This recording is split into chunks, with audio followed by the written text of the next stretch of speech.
Après le choix du terrain vient une de mes étapes favorites, car c'est le moment où toutes tes idées, toutes les inspirations vont pouvoir prendre vie, c'est la conception des plans de la maison. Alors je sais que cet exercice peut être un vrai calvaire pour certains et pour d'autres ça peut être aussi un véritable exutoire parce que l'exercice n'est pas forcément évident de dessiner ses plans, il faut souvent concilier toutes ces idées, toutes ces envies, que ce soit ses envies esthétiques, tes besoins pratiques, les faisabilités techniques de ton terrain, implanter le tout sur le terrain et encore une fois respecter le critère primordial qui est le budget. C'est pour cela que dans cette vidéo sur l'étape cruciale de concevoir ces plans, nous allons voir ensemble une méthodologie pour concevoir facilement la première esquisse de ces plans. Je te donnerai également quelques astuces pour trouver facilement de l'inspiration pour résoudre ce que j'appelle le syndrome de la page blanche et de se lancer plus facilement dans la première esquisse de ces plans de maison. On parlera comme un peu du terrain des différentes contraintes, qu'elles soient légales, esthétiques ou techniques, auxquelles il faut absolument penser lorsqu'on dessine les plans de sa maison. Et enfin, je te montrerai selon moi l'outil parfait que je recommande vraiment les yeux fermés pour pouvoir arriver à dessiner facilement ces plans de maison soi-même et aussi avoir une visualisation 3D très rapidement et très réaliste, on verra, de sa maison. Donc tout d'abord, je vais te parler de la méthodologie que je conseille pour pouvoir réaliser, concevoir facilement ces premiers plans de maison. Parce que si tu veux éviter comme moi de passer beaucoup de temps à faire des esquisses de maison qui sont au début trop grandes, trop petites, de différentes tailles, en L, en U, en Z et j'en passe, je te conseille vivement de suivre ces 4 étapes. La première étape, et comme pour le terrain, ça va être de lister quels sont les critères les plus importants pour toi. La deuxième étape, ce sera d'établir des priorités au sein de cette liste, notamment si tu as un budget limité et beaucoup de contraintes. Donc la troisième étape, ça va être celle de l'inspiration, où par exemple je te conseille de faire des recherches sur Internet pour trouver déjà une base de plan qui correspond à tes besoins avant de se lancer dans l'esquisse et on verra pourquoi. Et enfin, la quatrième étape, ça va être de prendre cette première base de plan pour y faire les modifications via un outil que je te montrerai en fin de vidéo. Et c'est vraiment la meilleure méthode, la meilleure marche à suivre que je te conseille pour réfléchir à ton plan de maison efficacement. Alors pourquoi je te conseille de partir sur ces étapes? C'est parce que tu le verras sûrement ou que tu l'as peut-être déjà vu. Mais décider des plans de maison, ça peut être un véritable calvaire, ça peut être compliqué. C'est pour cela que c'est avant tout aussi un métier, architecte, dessinateur, et il faut y arriver à faire des multiples concessions pour arriver au plan idéal. Des multiples concessions parce qu'il faut à la fois que tes plans respectent tes envies, tes contraintes personnelles, ton budget, qu'ils respectent à tout prix les dispositions techniques, les contraintes légales comme le PLU ou le cahier des charges pour que ton projet soit viable, et concevoir des plans qui seront à la fois ergonomiques, avec pas trop d'espace perdu, ni d'espace en trop ni trop petit, pour que ta maison soit pratique et respecte ton budget. Et le plus dur, ça va être de trouver un équilibre entre tous ces critères pour que tes plans respectent à la fois ton budget et tes envies. Alors avant de passer à la méthode, je voudrais te montrer d'abord les premières esquisses de maison que j'avais réalisées sans passer par toutes ces étapes et tu verras que ces esquisses-là n'étaient pas du tout adaptées à mon projet et ressemblent en loin au projet actuel. La première esquisse était mal agencée, la deuxième esquisse ne respectait vraiment pas du tout le budget et c'est vraiment à force de faire des recherches que j'ai pu trouver une base vraiment de plan qui était plus adaptée à mon projet et arriver au fur et à mesure, notamment avec l'aide d'un professionnel, au plan final de ma maison. Donc voici la première esquisse que j'avais fait tout au début et du coup je regarde en même temps que vous, on voit que c'était vraiment pas du tout adapté, avec une grosse forme carrée, des grosses pièces, bon il n'y avait même pas les portes et pas du tout pratique, avec des grosses chambres, une chambre là je vois de 17 mètres carrés, une immense salle de bain, un dressing à l'opposé, enfin bref, on était vraiment parti sur quelque chose, des grosses patates qui n'étaient pas du tout adaptées. En plus, j'avais fait cette maison de forme carrée, car à l'époque, on se positionnait davantage sur un terrain en forme carrée, ce qui n'était pas du tout le cas a posteriori, puisqu'on a changé de terrain, comme je le disais dans la vidéo précédente, et que les terrains, cette fois, étaient plutôt rectangulaires. Donc, des fois, on commence par dessiner une maison d'une certaine forme, qui, au final, ne va pas être du tout adaptée au terrain visé. Donc ensuite, voici la deuxième esquisse que j'avais réalisée avec le logiciel Cozy Casa. Cette fois, un peu plus dans la forme actuelle de la maison, je te montrerai le plan juste après, Mais par contre, pour le coup, on avait plutôt craqué sur les aménagements extérieurs notamment, avec une grande piscine, une énorme terrasse, une pergola. Donc la maison est mieux agencée, mieux proportionnée, mais on n'avait pas pris en compte notamment un prix moyen du mètre carré, ce qui fait qu'on dépassait allègrement le budget. La maison était quand même trop grande et même je crois qu'en largeur, on était au-delà de ce qu'on pouvait se permettre. Donc c'est pour ça qu'il faut vraiment faire attention à la surface visée et au budget avant de se lancer aussi dans des esquisses. Donc voici maintenant la dernière esquisse avec une maison plus petite en termes de mètres carrés, qui était cette fois vraiment parfaitement agencée par rapport à la forme du terrain. Je te montrerai pourquoi un peu plus tard dans la vidéo. Et vraiment avec une bonne organisation des espaces, une bonne distinction entre les espaces jour et les espaces nuit, avec une superficie des pièces qui était adaptée à chacun de mes besoins. Et alors si je te montre tout ça, c'est vraiment pour te montrer qu'il faut procéder par étapes, que l'étape de dessiner des plans, c'est une étape longue, fastidieuse, et qu'on ne va pas arriver souvent du jour au lendemain avec le plan parfait. Il faut vraiment itérer entre chaque esquisse, savoir ce qu'on aime, ce qu'on n'aime pas, ce qui est adapté, pas adapté, pour à la fin arriver au plan idéal en fonction du budget, comme je dis toujours, et de ses besoins. Donc la première étape, comme je te disais pour la méthode, c'est de lister les critères de son choix. Car c'est un peu comme le choix du terrain, il faut bien définir ses priorités pour avoir une maison qui nous ressemble à la fin. Alors pour t'aider, voici quelques questions que tu peux te poser pour arriver à plus facilement visualiser la maison qui te conviendrait. Alors si tu habites déjà en maison et même si tu habites en appartement, tu peux te demander qu'est-ce qui te plaît le plus aujourd'hui dans ton logement et à contrario, qu'est-ce qui te plaît le moins. Ça peut être ton salon, ta pièce de vie que tu adores, la luminosité des pièces, le nombre de rangements, la disposition des chambres, etc. Ça te permettra tout de suite de savoir qu'est-ce que tu veux reproduire ou ne pas reproduire dans ton futur logement. Mais comme je te disais aussi, ce que tu n'aimes pas du tout. Est-ce que c'est la taille des pièces que tu trouves aujourd'hui trop petite? Est-ce que c'est une salle de bain qui n'est pas du tout pratique? C'est important de voir ce qui te gêne au quotidien pour essayer de l'améliorer dans ta future maison. Vu que je parlais des chambres, un des points essentiels, c'est de savoir combien de chambres tu veux dans ton futur logement, qui va définir un peu l'organisation totale de ta maison. Combien d'enfants tu as? Est-ce que tu comptes en avoir plus tard, si tu n'en as pas encore? Ça te permet de savoir tout de suite si tu as besoin de 2, 3, 4 chambres et un bureau. Et enfin, plus généralement, il faut que tu te demandes quelles sont tes habitudes de vie en général. Par exemple, est-ce que tu es plutôt casanier à vouloir regarder des bons films le soir dans ton salon et dans ce cas-là, il faudra privilégier une grosse salle de vie pour que tu sois confortable?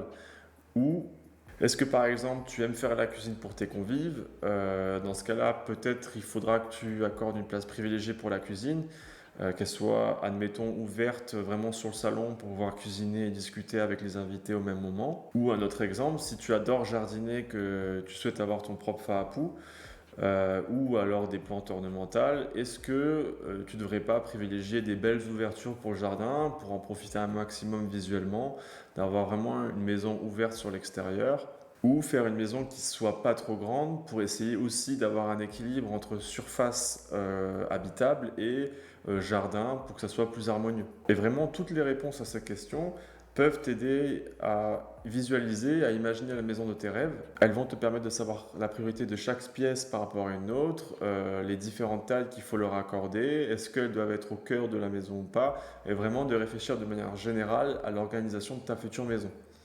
Donc pour te donner une expérience personnelle, nous préférions dans notre cas une maison de plein pied pour vraiment que sa longueur épouse parfaitement la taille du terrain. On aime beaucoup l'environnement, la nature qui nous entoure, donc on voulait privilégier de belles ouvertures sur l'extérieur pour avoir le maximum de vues sur la montagne, mais aussi sur Moria, comme je te disais, et profiter vraiment visuellement de notre jardin. Et enfin, parce que j'aime cuisiner, il est important également de pouvoir d'avoir une cuisine moderne, ouverte sur l'extérieur, mais aussi familiale, avec par exemple un îlot central qui est plus pratique pour prendre des petits déjeuners le matin ensemble, mais comme je disais aussi moderne pour pouvoir coller vraiment à l'ambiance générale de la maison. Et il est vraiment important d'être assidu à cette étape, de noter toutes tes priorités, toutes les caractéristiques que tu souhaites dans la maison plus tard, car tu verras que toutes ces notes, elles te serviront de guide pendant toute la phase de conception de la maison. Parce que j'ai remarqué que souvent au début de projet, On se pose pas assez la question de ce que l'on veut vraiment, et du coup, on aime des styles de maison, mais vraiment sans savoir pourquoi, sans l'avoir conscientisé. Et lorsque tu auras cette liste, notamment si tes envies sont nombreuses et que tu ne peux pas avoir tous les éléments en tête, ça te sert de rappel pour savoir plus facilement ce qui est important ou pas pour toi, et deux, ça te permettra de faire également des concessions, car tu verras que tu ne pourras pas tout faire et que naturellement tu pourras éliminer certaines priorités si ce n'est pas faisable pour des questions de budget ou des questions d'organisation, des questions de contraintes. Et parce que souvent aussi on construit en couple, si chacun fait une liste de son côté, ce sera plus facile pour vous trouver des compromis et moins se disputer pour arriver au plan final de la maison. Et comme je dis toujours, c'est toujours mieux de s'engueuler avant que quand les murs sont en train d'être érigés et qu'on n'est plus d'accord sur l'emplacement de la cuisine, où c'est beaucoup plus difficile de faire des changements. Ensuite, la deuxième étape, ça va être de lister ses contraintes. Et comme je te disais, grosso modo, il y a 3 contraintes auxquelles il faut faire attention et j'illustrerai ces contraintes avec mon exemple personnel. Alors premièrement, ça peut être des contraintes de l'ordre esthétique, comme tu as envie peut-être d'avoir une vue mer. Souvent quand on paye un terrain cher avec une belle vue, on souhaite vraiment optimiser la disposition de sa maison pour profiter au maximum de cette vue. Ça peut être ensuite des contraintes naturelles comme l'accessibilité à ta maison depuis la route, faire en sorte de bien disposer le garage pour y accéder facilement lorsque tu souhaites rentrer chez toi, ou encore bien optimiser sa maison par rapport au vent pour essayer d'avoir une ventilation naturelle ou éviter par exemple d'avoir trop de vent si on a vraiment une terrasse ouverte. Et enfin, ce qui est le plus important aussi, ce sont les contraintes légales, car si tu veux que ton projet soit réalisable, il faut vraiment que tes plans respectent la loi, toutes les règles, les différentes normes du code de l'urbanisme. C'est pour ça qu'il faut également lister toutes les contraintes extérieures pour être sûr que ton projet tienne à la fois compte de ce qui est important pour toi, mais aussi pour qu'il soit légal dans le but d'obtenir à la fin ton permis de construire et le certificat de conformité. Alors on va commencer d'abord avec le dernier point qui sont les contraintes légales. Et comme je te le disais dans la vidéo sur le terrain, il faut vraiment que tu sois assidu à la lecture de ces 3 documents qui sont le PLU, le PGA qui est le plan général d'aménagement et le cahier des charges de ta résidence le cas échéant. Car c'est dans ces documents que tu vas voir toutes les consignes pour être sûr que ta maison soit bien conforme à la réglementation. Et tu vas voir, je vais te donner des exemples personnels que j'ai eu sur toutes ces contraintes différentes. Pour que ma maison respecte la réglementation, il fallait à tout prix qu'il y ait un espace minimum de 4 mètres entre ma maison et le talus des voisins. Et comme aussi je te le disais précédemment, j'avais une hauteur maximale de fêtage à respecter, ce qui fait que je ne pouvais pas du tout envisager une maison à étage, ni même une mezzanine. Et comme je te le disais aussi précédemment, dans le cahier des charges de la résidence, ils imposaient une certaine couleur pour les tôles, du marron ou du vert. Alors pourquoi ils mettent des réglementations? C'est tout simplement pour éviter que chacun fasse n'importe quoi et trouver une certaine harmonie dans la résidence. Par exemple, mettre une distance avec le talus des voisins, minimum de 4 mètres, ça évite qu'en cas de glissement de terrain, il y ait un impact sur la maison. Et par exemple, une hauteur de fêtage maximale qui fixe le point le plus haut de ta construction, ça évite tout simplement que toi, tu prennes la vue de tes voisins et que surtout une prochaine construction ou un de tes voisins prenne ta vue. Et lorsque tu payes un terrain plusieurs dizaines de millions de francs, tu n'as surtout pas qu'on prenne ta vue et que du jour au lendemain, tu vois une habitation plutôt qu'une vue mer. C'est pourquoi au moment de signer le compromis, il faut bien lire le cahier des charges si tu achètes un terrain en résidence. Car si tu souhaites construire par exemple une maison à étage pour X ou Y raison, sache que ce n'est pas forcément le cas sur tous les terrains possibles. Ensuite, il y a aussi les contraintes naturelles que tu dois respecter. Et par exemple, celle qui était liée à mon terrain et à mon environnement, c'était tout simplement la forme naturelle du terrain qui a imposé plutôt une maison en longueur pour justement respecter les 4 mètres de distance de part et d'autre et une maison maximum de X mètres. Ce qui fait que je ne pouvais pas faire une maison, par exemple, de plus de 12 mètres de large. Il y avait aussi, comme je te disais, l'accessibilité du terrain. Dans mon cas personnel, je devais faire plutôt une maison positionnée sur la droite du terrain et surtout placer le garage à l'extrémité pour avoir un accès plus court et plus rapide et éviter et favoriser la circulation de la voiture. Et enfin, un autre point aussi important qu'il fallait prendre en compte, c'était un vis-à-vis potentiel avec la route qu'on voit juste au-dessus ici, car elle est située un peu en hauteur de la maison et il y a un lot juste à présent. Donc il fallait aussi réfléchir pour que la maison puisse nous permettre de se cacher de ce léger vis-à-vis. Et l'avantage d'avoir fait le mur de la terrasse en L, c'était justement de se protéger du vis-à-vis et également se protéger du vent du soir qui peut souffler fort et qui fait qu'on a plus ou moins envie de se retrouver sur la terrasse. Et c'est peut-être des petits détails, mais voilà, ça fait toute la différence et ce qui fait qu'une maison est plus confortable ou pas qu'une autre. Donc tu vois bien qu'on ne peut pas construire n'importe quelle maison sur n'importe quel terrain et plus tu as une idée précise de la maison que tu veux construire avec une configuration particulière, plus il faudra faire attention aussi au terrain pour qu'il corresponde à la maison que tu souhaites. Comme je te disais, dans mon cas, je ne pouvais pas me permettre de construire une autre forme de maison qu'une maison rectangulaire. Et enfin, on termine par les contraintes esthétiques qui sont souvent, comme je te disais, des choix d'agencement, des choix architecturaux que tu devras respecter pour correspondre à tes envies.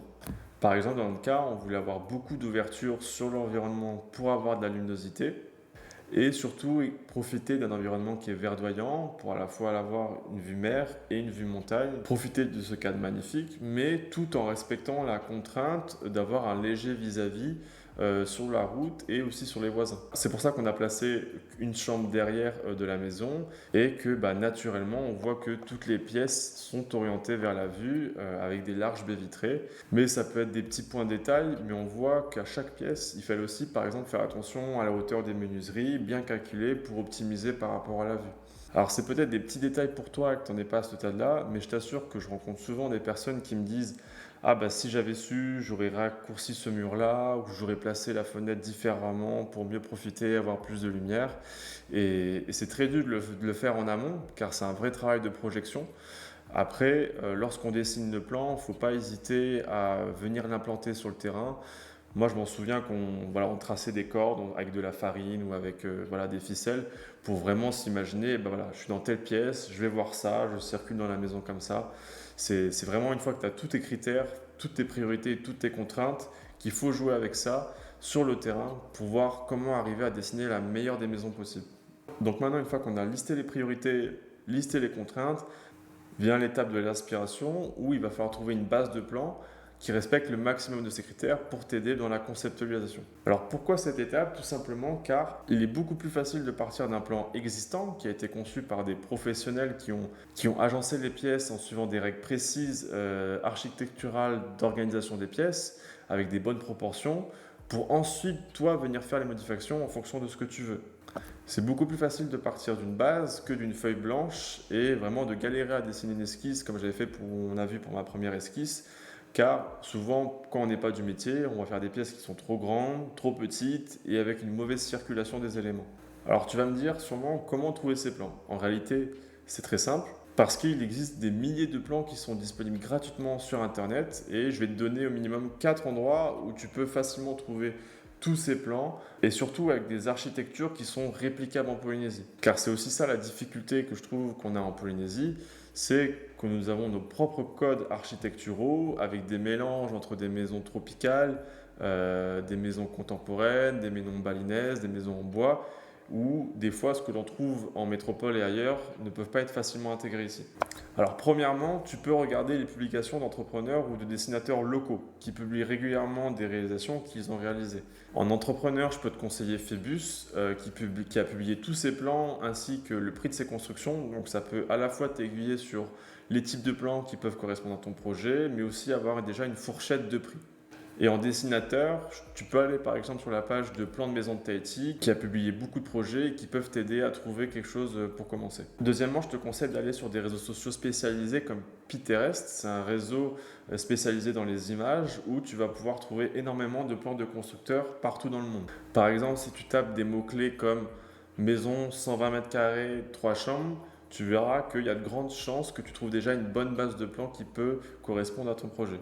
Ou tu peux également aller sur des sites spécialistes de plans comme plan.fr ou Oreca où ils ont une bonne base d'archives de plans. Alors moi personnellement, c'est plutôt sur des sites comme Pinterest ou Oreca que j'ai pu trouver vraiment un bon plan de base, le plus adapté à mes envies et à partir de là faire une concession entre mes idées de plans et que j'ai pu aboutir au plan qui convenait le plus. Mais c'est vraiment en faisant le maximum de recherches, en laissant aussi les idées se reposer, qu'on finit par arriver au plan idéal. Malheureusement, c'est jamais du jour au lendemain qu'on arrive à trouver la bonne solution.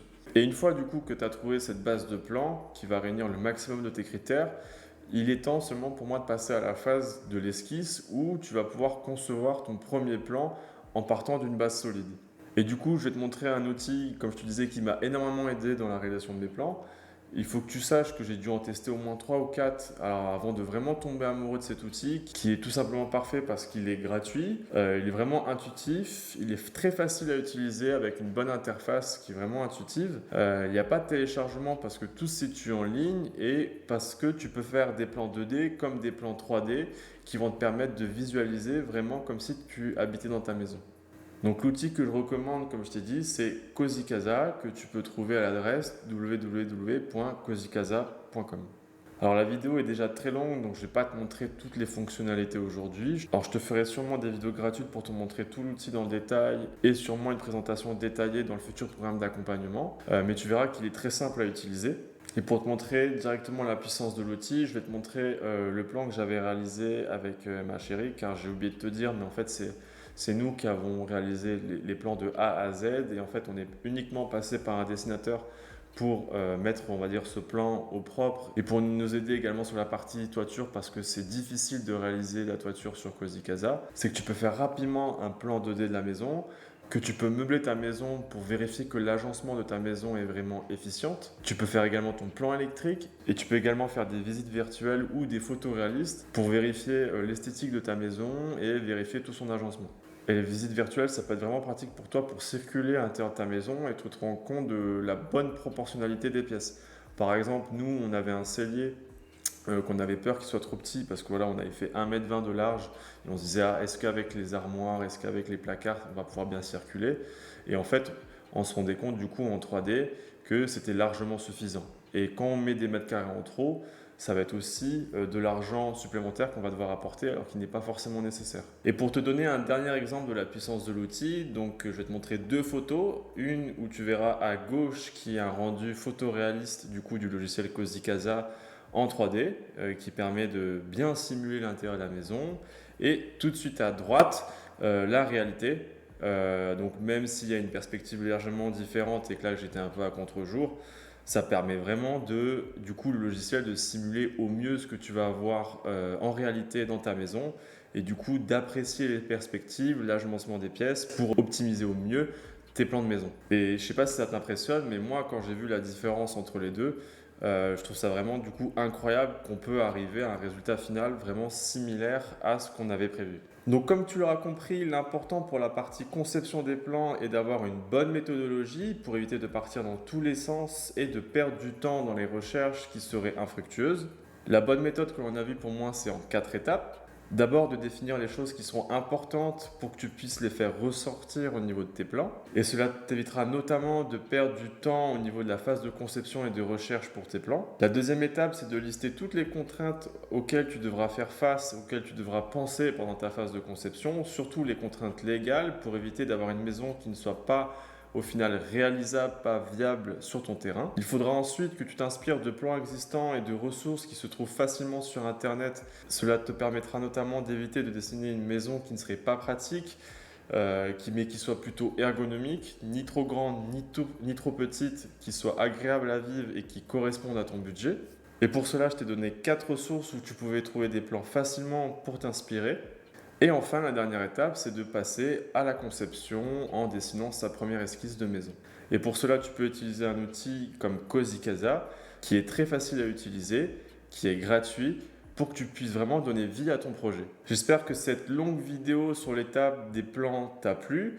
Elle était plus longue que les autres. C'est vraiment une étape importante. Une fois que ton projet est lancé, tu te rendras compte que tu peux difficilement revenir en arrière. À titre personnel, j'ai pu ajuster par exemple un mur pour gagner de l'espace sur une pièce, mais c'est vraiment à cette étape, une fois qu'on l'a passé, qu'on peut avoir des regrets et donc c'est vraiment important de prendre les meilleures décisions possibles à ce moment-là. Et si malgré ces conseils, tu as encore du mal à réaliser tes plans, nous verrons demain quels seraient les professionnels les plus adaptés pour t'aider à réaliser des plans pour ton projet et faire construire ta maison. On verra notamment ensemble demain que suivant ton budget et la maturité de ton projet, il existe différents professionnels qui sont plus ou moins adaptés et qu'il est primordial de choisir les bons interlocuteurs pour avoir la garantie d'une maison qui est bien exécutée et où il sera agréable à vivre. À demain pour la prochaine étape.